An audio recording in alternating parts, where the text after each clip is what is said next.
ఈ దేశ ప్రధానమంత్రిని కలవడం ముఖ్యమంత్రిగా నా మంత్రివర్గ సహచరుల యొక్క బాధ్యత అని చెప్పి ఈ రాష్ట్రం నుంచి కేంద్రంలో మంత్రిగా వ్యవహరిస్తున్న కిషన్ రెడ్డి గారికి నేనే స్వయంగా ఫోన్ చేసిన.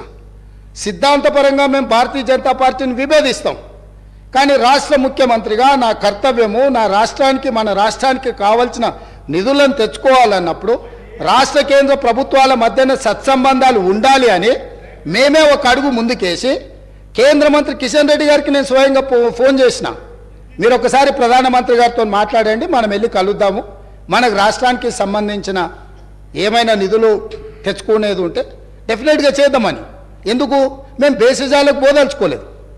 స్వార్థపరమైన రాజకీయ ప్రయోజనాలని ప్రభుత్వం ఆశించడం లేదు. తాత్కాలికమైన లాభాల కోసము మేము ఎలాంటి దుందుడుకు చర్యలకు మేము పాల్పడదలుచుకోలేదు అధ్యక్ష.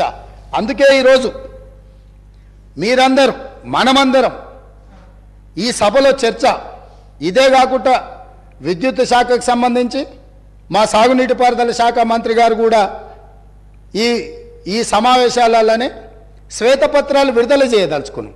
ఎక్కడైనా ఎప్పుడైనా ఎవరైనా కొత్తగా బాధ్యతలు చేపట్టినప్పుడు మనకున్న పరిస్థితులను ప్రజలకు వివరించడం ద్వారా వాళ్ళ నమ్మకాన్ని విశ్వాసాన్ని చురగొనడం ద్వారా ప్రతిపక్షాల వైపు నుంచి సహకారం సలహాలు సూచనలు తీసుకోవడం ద్వారా బలమైన రాష్ట్రంగా నిర్మించాలనేదే మా ఉద్దేశము.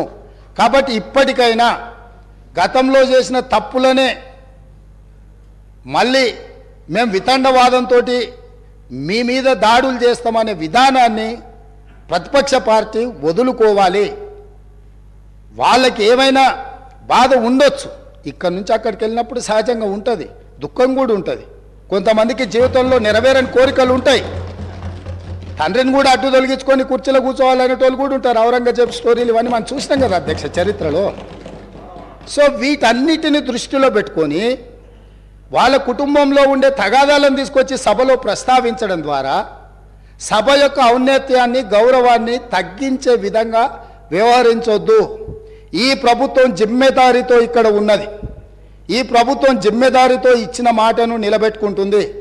ఈ ప్రభుత్వం సహేతుకమైన సలహాలు సూచనలు ప్రతిపక్షాలు ఇచ్చినప్పుడు తప్పకుండా స్వీకరిస్తుంది. మిత్రుడు అక్బరుద్దీన్ ఓవైసీ గారు ఏవైతే అంశాలను లేవనెత్తిండో చాలా విషయాలు వాళ్ళు లేవనెత్తిండ్రు, మా అధికారులు నోట్ చేసుకున్నారు.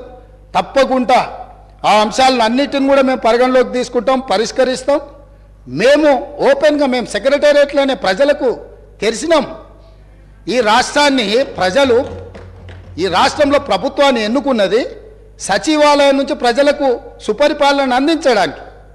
అందుకే అక్కడ మంత్రులను కూర్చోబెట్టినాం. మంత్రులను వచ్చి ప్రజలు కలిసేటట్టు, ప్రజా సంఘాలు వాళ్ళ నివేదికలు ఇచ్చేటట్టు, వాళ్ళ పెండింగ్ సమస్యల్ని చర్చించడానికి ప్రగతి భవన్నే కాదు ఇవాళ ప్రజాభవన్గా మార్చినాం.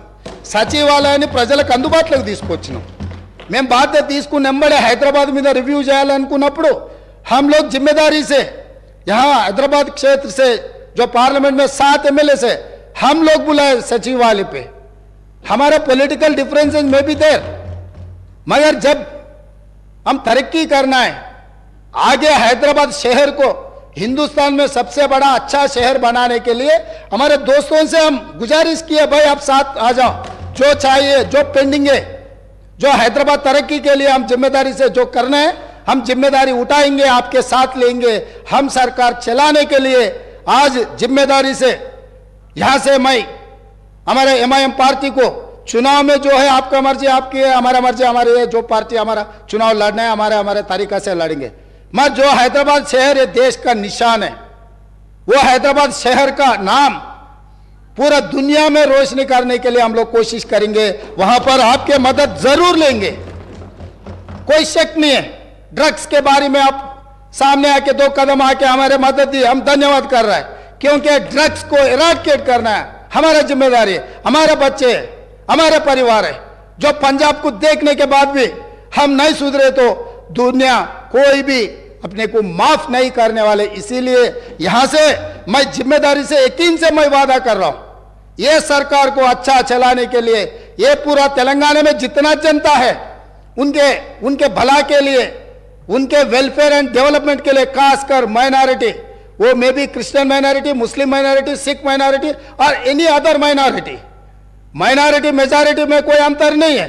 माइनॉरिटी के जो फंडामेंटल राइट्स हम बचाए, हम सेक्युलर फैब्रिक है। ये सेक्युलर फैब्रिक बचाने के लिए ये देश में कुर्बानी की है महात्मा गांधी जी ने, इस देश में कुर्बानी की है, शहीद हुए इंदिरा गांधी जी ने, इस देश में शहीद हुए राजीव गांधी जी ने, इस देश में सोनिया गांधी जी और राहुल गांधी जी ने पदवी त्याग किए। कभी प्रधानमंत्री, राष्ट्रपति मौका मिले तो भी दूसरों को, जो जिम्मेदारी लोगों को, वो कुर्सी पे बिठाए।